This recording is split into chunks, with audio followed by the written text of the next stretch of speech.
Hey, welcome back to MetFlex and Chill. This is your host, Rachel Gregory. I hope you're doing well. Hope you're having a good day so far.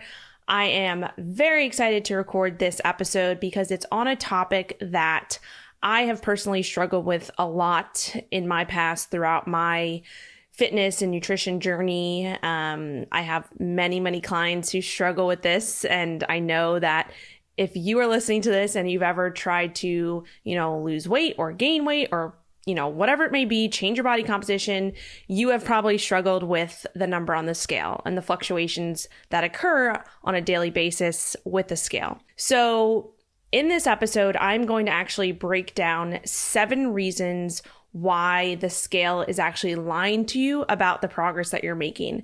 This episode is based off of a blog post that I wrote a while back, and I wanted to record it in obviously, recording form versus blog form, because some people don't like to read. Some people don't want to read. So I think this will be a good kind of in between for those who rather listen than read. Or if you're someone who did read the blog post and you just want to, freshen up on some of the things that I talked about in the blog post, I'm also going to dive into a few other segues, and probably go off on some rants. So if you did read the blog post already, still listening, because I promise you will learn some things from this episode. And yeah, that's all I have. I don't have any announcements today. As always, if you're enjoying the show, please share it out to, anybody that you think would be interested, especially with this episode in particular.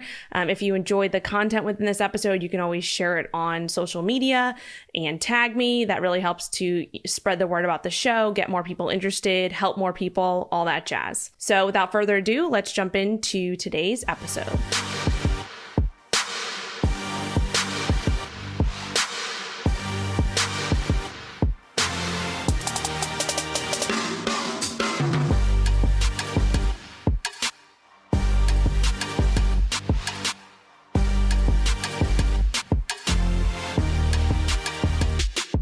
So let's get into 7 reasons the scale is lying to you about your progress. So in general, the scale is probably my least favorite tool to track progress. It's probably your least favorite tool as well.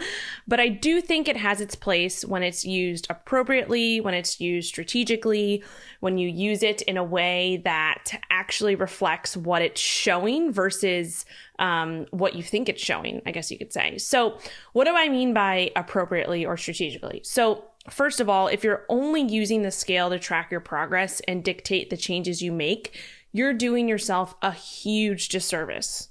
Okay, if your goal is to actually change your body composition in any way, whether that's losing body fat, building muscle, maybe, maintaining where you're at, whatever your goal is with your body composition, the scale should not be used alone. I repeat, do not use the scale alone. You have to combine the data that you get with the scale with all the other tracking metrics that you're using and that you should be using, such as body tape measurements, progress pictures, how your clothes are fitting, how you're feeling, your energy levels, your performance in the gym. All of these different factors play into your progress, right? So if you don't use the scale in conjunction with these other factors, you won't be getting the full picture of what's actually going on with your progress and how your body's actually changing, right? How your body composition is changing. Because, for example, if your goal is to lose body fat, sometimes that doesn't always correlate with the number on the scale going down day after day, week after week. But over time, if your goal is to lose body fat, then the scale number should trend down over time. And we're going to get into this a little bit further. But with all that being said, if you get caught up on what the scale shows on a day-to-day basis, you're going to drive yourself absolutely crazy for absolutely no reason. I promise you, I've been there. I have several clients who have been there. There are so many different factors that impact the number that shows up on the scale in a 24-hour period, even a 48-hour period, sometimes even a week-long period, right? Or week-long time frame. You can't get caught up on these day-to-day fluctuations, these daily fluctuations, because again, you're just going to drive yourself crazy and you're going to just make things so much harder for yourself. So I'm going to go through what the actual day-to-day scale number reflects and why it doesn't matter at all. So these are the 7 reasons that we're going to go over, 7 reasons why, the scale might be lying to you about your progress, especially when you're weighing in on a daily basis and you're taking those daily numbers to heart. And there's kind of a caveat here, and I'm going to get into this, but you actually, if you're going to use the scale to measure your progress and or at least track your progress over time, you actually do want to weigh in on a daily basis every day, because that is going to give you actually a better picture of what's going on over time. You don't have to weigh in every day to see this kind of picture over time, but it will give you a better idea of kind of those trends and give you more of an accurate weekly average or monthly average. And we'll get into that towards the end of this episode. But before we do, let's jump into the 7 reasons why the scale fluctuates from day to day. So the first reason is hydration status and electrolyte balance. So electrolytes such as magnesium, potassium, and especially sodium or salt control water balance and cell hydration. When your electrolyte levels become too low or too high, they can cause shifts in fluid balance, which can lead to increased or decreased water weight. So, for example, if you went out to dinner last night at your favorite Mexican restaurant and you woke up the next morning and you weighed yourself and you saw like a 2 or 3 pound increase on the scale, guess what? You didn't gain 3 pounds of fat overnight. That is virtually impossible. You just consumed a lot more sodium in that, in those fajitas or those tacos that you ate, or the chips maybe that you ate, than you're used to, and your body is just holding on to a little bit of extra water. And this really does happen a lot, especially if you are, maybe if you during the week you're eating at home and you're not really eating out at any restaurants or anything like that, and then you go out and eat at a restaurant over the weekend. Restaurants actually put a lot of sodium and salt in their food, and a lot more than you might actually realize. Not all of them, but a lot of them do. And this is one of the reasons why, eating out at restaurants can actually cause you to see an increase in the scale the next day, especially if it's a restaurant like, a Mexican restaurant where there's lots of salt in the chips, or whatever it may be. Most all restaurants have a lot of their food have salt in them, right? Or increased salt in them than what you would normally, cook with yourself. So that's something to be aware of. And it's one of the main reasons why we can see an increase on the scale. Or another thing is, this is something that I did in the past, if you have a food that does have a lot of sodium in it, if you consume a food like, say, pickles or pickle juice or something like that, and you haven't done that in a while, like you're not used to that, you may wake up the next morning and see the scale jump up, because again, it's not that you gain fat overnight, it's that your electrolyte balance is just a little out of whack, right? And that's causing you to retain some more water, which is obviously causing the scale number to go up. So that would be reason number 1, one of the most common reasons. Reason number 2 is food residue in the gut. So fun fact here, food residue, or the undigested food moving through the gut, through the colon, moving from the gut through your colon before it gets excreted or pooped out, can actually make up about 3 to 7 pounds depending on what you ate. So high fiber foods tend to produce more food residue. So things like, lots of veggies, salads, anything that has a little bit more fiber in it will tend to cause more food residue in the gut and take longer to digest and kind of move through your intestine. So, for example, that big ass salad that you ate last night with extra broccoli and cauliflower on the side is probably still hanging around the next morning and causing you to, or causing your scale number to jump up a bit. So don't freak out. Again, this is just one of the other things that goes along with kind of the salt side of things. When we talked about extra sodium, water balance being out of whack, the same thing can happen with food and extra food in your gut, right? So it's literally just food that you're still digesting the next morning that is causing an increased number on the scale, because you just have more residue in your gut that hasn't fully moved through it yet. So that would be number 2. Number 3 kind of goes along with number 2 as well. the frequency of your bowel movements. So if you are anybody who has gone to the bathroom and weighed yourself before, gone to the bathroom, meaning, going number 2, and you weighed yourself before you went to the bathroom, and then you weighed yourself after you go to the bathroom, sometimes you can see that scale number drop like 2, even 3 or 4 pounds. Again, that is because you had a bowel movement and you released some of the food that was maybe sitting, like we talked about number 2, food residue in your gut. It moved through you and you released it. So you can actually see that number on the scale drop. I'm sure you've experienced this before. It's normal. It's part of how your body works. And so that would be number 3, which goes along again with number 2.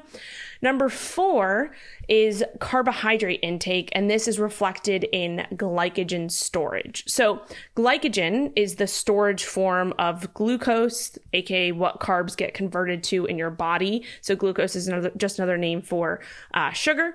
So glycogen can make up around 5 to 10% of the weight of your liver and about 2% of the weight of your muscles. So for every 1 gram of carbohydrate stored in your body as glycogen, there's approximately 3 to 4 grams of water retained.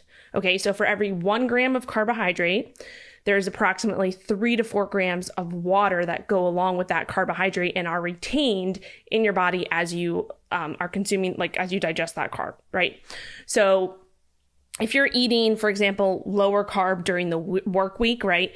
You're kind of following a lower carb lifestyle, or you're just eating lower carb during the work week, and then you decide to maybe indulge in a slice of pizza or a burger with a bun on Friday night with your family. And you wake up the next morning and the scale is up again like 3 to 4 pounds or maybe 2 to 3 pounds. Don't freak out. It is just water. If you went from eating lower carb during the week for 4 to 5 days, your body has depleted itself of some of its glycogen stores. And with that comes water, right? And if you go from eating low carb to consuming like a higher carb meal, you are going to, not always, but you potentially will hold on to a little bit more water, and it will take your body a little bit of time to kind of release that water, I guess you could say. So especially if you've been someone who's been eating lower carb or like keto for a long time, and then you all of a sudden just consume a bunch of carbs one night, you probably will see the scale jump up the next morning. Again, it's just water. You didn't gain 5 pounds of fat overnight. It does not work like that. Kind of side note here too, you've probably heard this calculation before, this equation before, that there's 3,500 calories in a pound of fat. That is not an absolute, but it is a good gauge to kind of help us kind of calculate things out, right? So if we assume that there's about 3,500 calories in 1 pound of body fat, if you woke up the next morning and you were 3 pounds heavier, like if you saw the scale jump up 3 pounds the next morning and you're like, oh crap, I just gained 3 pounds of fat overnight, you would literally have to have consumed 3,500 times 3. I'm going to do that math right now because I don't know it in my head. So you would have literally had to consume 10,500 extra calories that night before to gain 3 pounds of fat. So you would literally over your maintenance intake, you would have had to consume 10,500 calories more to have gained 3 pounds of fat overnight. That's pretty much impossible. I don't know anybody who could. I mean, maybe some people can consume 10,000 calories in a day, and it would even be more than that. So just to kind of put some math behind that, again, it's not absolute in terms of, it's not absolute in terms of 3,500 calories equals 1 pound of body fat, but it is a very good, estimate, and it is a good way to kind of put some math behind what we're talking about here in terms of actual body fat versus water weight, and things like that. So keep that in mind the next time you wake up the next morning, you're 3 pounds heavier and you're like, oh crap, I just gained 3 pounds of fat. No, you didn't gain 3 pounds of fat. It's water fluctuations. It's extra food residue in your gut. maybe some hormonal fluctuations, which we're going to get into in a second, and those things. So again, you did not gain 3 pounds of body fat overnight. That's virtually impossible. So that would be number 4. Number 5 is whether or not you worked out or you're new to working out or resistance training. So working out can cause you to both lose and or retain water, which can of course tip the scale in opposite directions at different times, like we just talked about, right? So when you work out and sweat, you will lose water and electrolytes. And depending on how much you sweat, the scale can drop significantly. I remember when I was in college, I was getting my undergrad in athletic training. And during preseason, we would weigh the football players before and after practice to make sure that they were staying hydrated and they didn't lose a ton of water and electrolytes during that practice. Because I went to school in Miami, so of course it was very, very hot. And during preseason, they do 2 days. So we want to make sure that after their workout in the morning that they're replenishing themselves enough to, go hard at the workout in the afternoon. So we could see up to like 5-pound drops from the weigh-in at maybe like 5 a.m. They go do their workout and they weigh in again, maybe at like 8.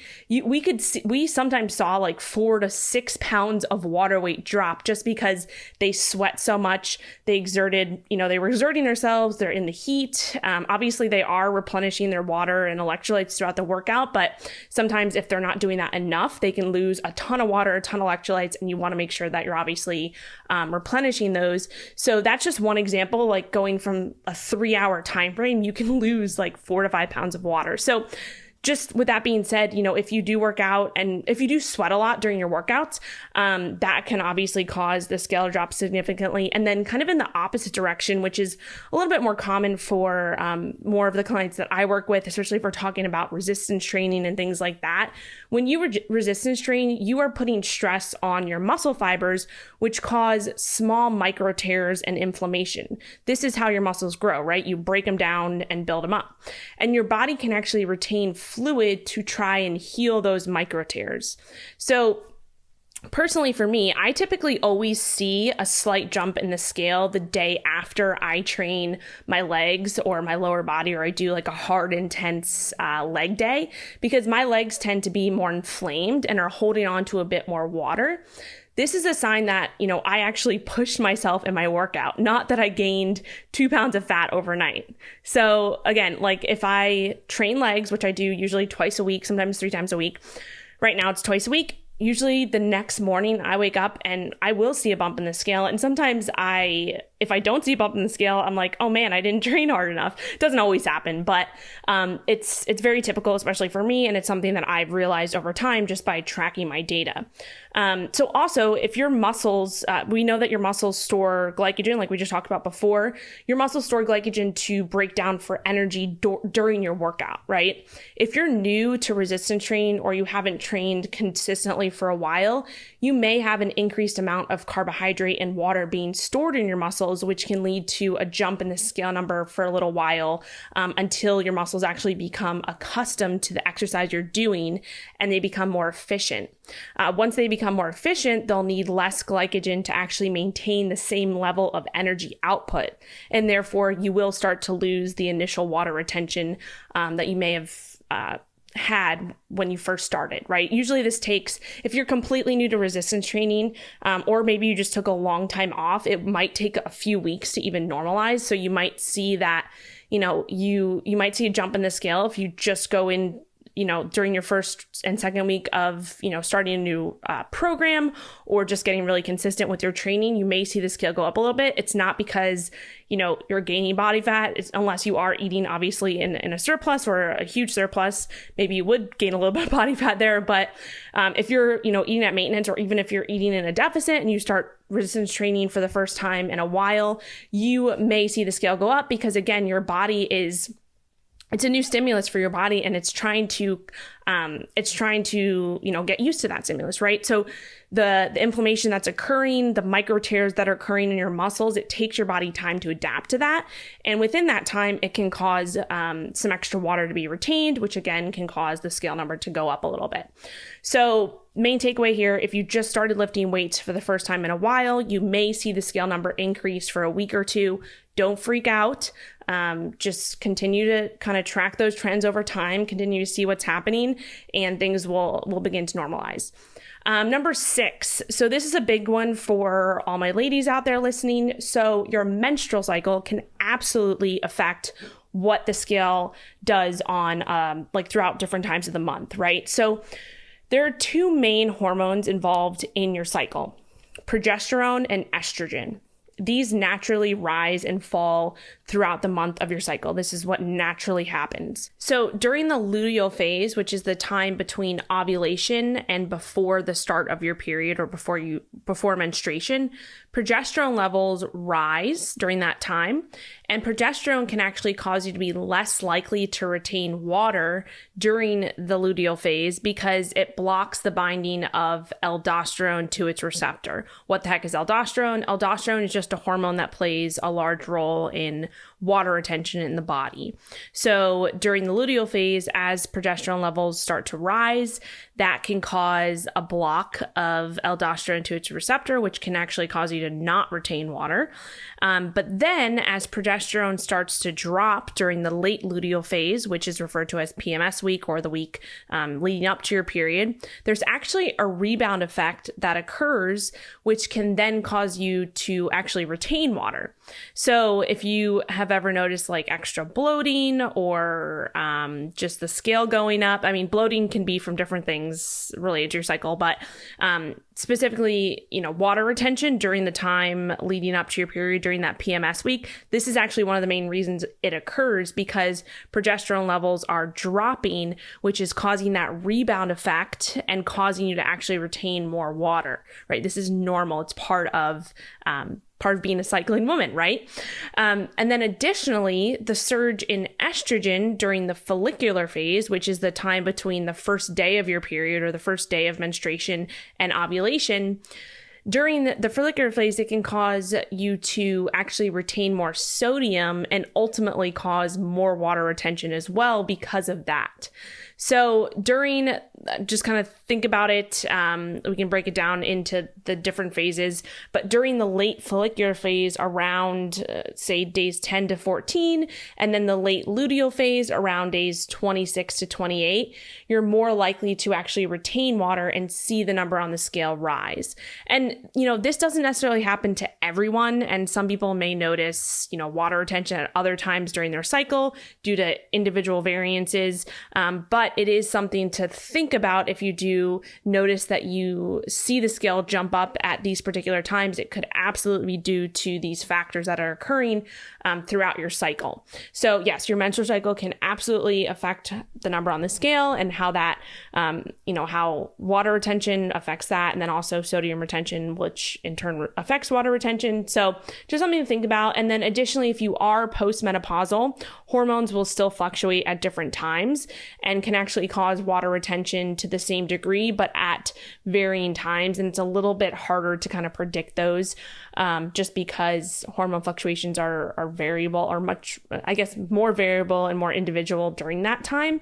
But again, if you are tracking data, if you're tracking your own data throughout the month and you're seeing these, you're starting to see trends over time of what's happening. Like with all of my clients, we start to track their cycle and we start to see trends over time. If we do notice things are happening, especially with not just the scale, but like with hunger, cravings, things like that, we start to track those so that we can manage that as best as possible and anticipate it coming each month. And again, it's a little bit tricky to do this if you are not tracking data like all the time, right? If you're not, I always say like what's not measured isn't managed, because if you have no recollection of, concrete data of what's going on, then it's hard to look back and say, okay, this happened at this time. So that's why I'm a data nerd. I love data, but even if you're not doing that, just kind of being aware of this is super important, just to realize, again, education is power, knowledge is power. You have to, understand these things to be able to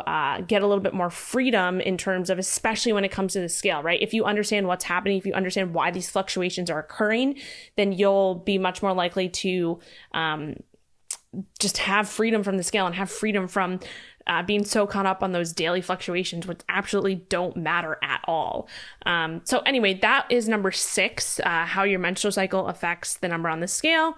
Number 7 is stress and sleep. So chronic stress can also cause water retention, and this is due to the increase in cortisol, which is our primary stress hormone. So this occurs because cortisol can partially bind to a receptor known as a mineralocorticoid receptor. This type of receptor normally binds a hormone that causes water to be retained in the body. So when enough cortisol is present and for long durations of time, so if you have chronically elevated cortisol due to chronic stress or chronically undersleeping, the cortisol can bind to this receptor and actually cause more water retention. So that's kind of how that works. And lack of sleep can also affect sympathetic renal nerves in the kidneys, which regulate sodium and water balance. And so for all of these reasons, high stress, lack of sleep, all of that can absolutely cause the scale number to rise. And it's just another reason why you have to pay attention to these different factors and understand that, again, these daily fluctuations, they can tell you things that are going on, right? If you had a crappy night, I know for me, if I have a really crappy night of sleep, if I'm extra stressed, I can see that scale number jump up for sure. And it's just, you just have to be aware of these things because the daily fluctuations are going to happen. And if you understand why, if you can kind of pinpoint, okay, this happened because of this, then you're just going to be, it's just going to be so much more relieving, right? And you're going to realize that, the daily fluctuations literally do not matter. Okay, so I think I got my point across with that. I think I made my argument on the 7 reasons why the scale may be kind of masking the progress that you're making. And the biggest takeaway here is that the hour to hour and the day-to-day variability of the number on the scale does not matter at all. Again, the day-to-day variation, even the week-to-week variation sometimes, or the week to week is going to be more accurate, and I'll talk about that in a second, but for sure the hour to hour doesn't matter at all. You should not be weighing yourself more than one time a day. You should always weigh yourself in the morning. I'm going to go through this in a second, so I won't go through that right now, but don't weigh yourself multiple times a day, please. It's stupid. It doesn't do anything. But again, hour to hour doesn't matter. Day to day doesn't even matter. So what does matter, right? What matters with the scale? What can we use the scale for to track progress accurately? So when you use the scale to assess weekly and bi-weekly averages and long-term trends, that is what matters. Okay. And although this is not always the case, in general, a downward or an upward trend in scale weight over time will correlate with body fat loss or muscle, not muscle fat. It will correlate with body fat loss or muscle and or fat gain. Okay. I'm going to say that again because I kind of butchered it. Although this is not always the case in terms of biweekly and weekly trends and monthly trends and long-term trends, although it's not always the case, in general, a downward or an upward trend in scale weight over time will correlate with body fat loss or muscle or fat gain. So tracking weekly and monthly averages can be helpful. Whoa, I cannot talk anymore. Tracking weekly and monthly averages can be helpful for assessing changes if done correctly and in combination with other metrics. This is super important, and this is what I mentioned in the beginning. You have to use the scale in combination with other metrics to ensure that you are tracking progress effectively, right? So these other metrics would be, for example, weekly body tape measurements, monthly progress pictures, performance in the gym. So if your performance is increasing during your training, for example, if you're getting stronger in your lifts, you are making progress, how your clothes are fitting, how you're feeling overall, all of these things are metrics, right? And they need to be used in combination with the scale. You can't just use the scale alone, especially if you are focused on changing your body composition, right? Losing body fat, building muscle, not just focused on, generally losing weight. So that's important to realize. And ideally, if you are going to weigh yourself, you want to do it a minimum of 4 times per week at the same time each day. And this is because and I would say, although 4 times a week is a minimum, I recommend personally, if you are going to weigh yourself and you are going to use this data over time, I usually recommend doing it every day just because it is more accurate to get a 7-day rolling average, right? So if you weigh yourself, 4 days a week is good. It's great. It's better than 1 day a week. 1 day a week will show you, could show you progress over time, but realize that like if you are weighing yourself only 1 time a week, you could be weighing yourself on a day that maybe it's a day after you had, for example, if you're weighing yourself every Monday, right?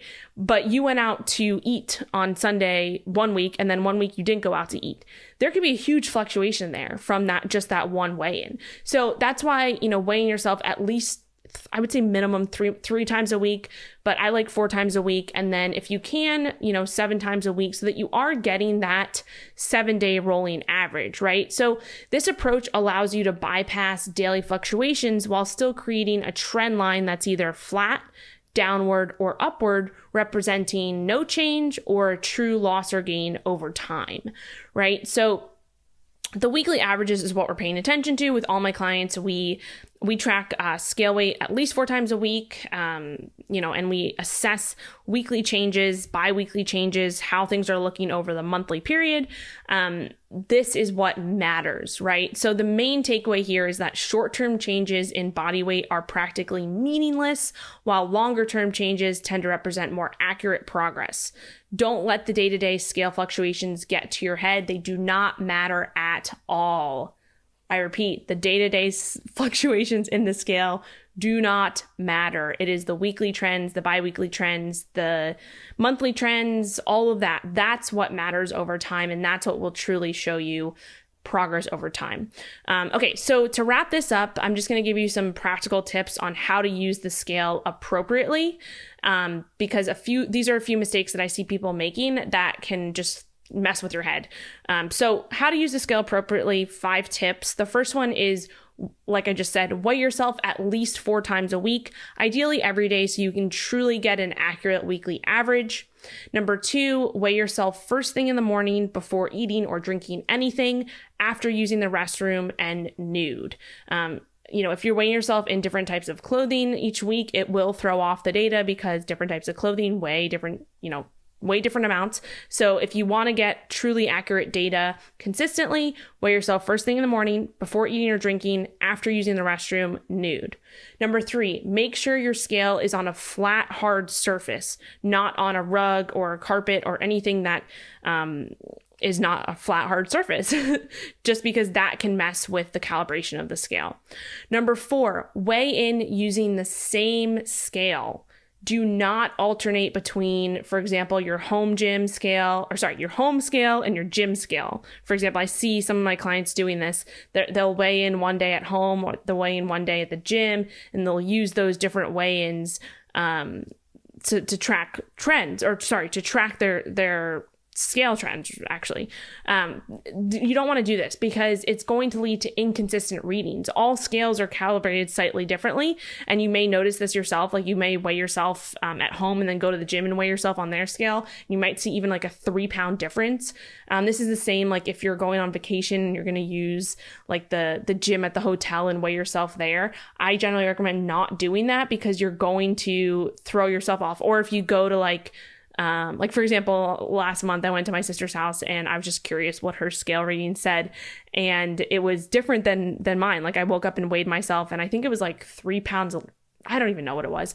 But again, it was just not the normal scale that I personally use every single day. So with that being said, just be consistent with the scale that you're using, because every scale is calibrated differently and it will throw off the data if you are using different scales. Another thing to note here too, if you are traveling and you take your scale with you, you might think that that's a good idea. But with that, you have to be careful, because if you're putting a scale like in a suitcase and you're moving it around a lot, that can also affect the calibration of it, and it can mess with that as well. So if you do that, just make sure that you are like resetting the calibration, or, looking up the manufacturing instructions or something to make sure that you are doing what you need to do to make sure that it's calibrated correctly. So that would be a tip there, very long-winded tip for number 4.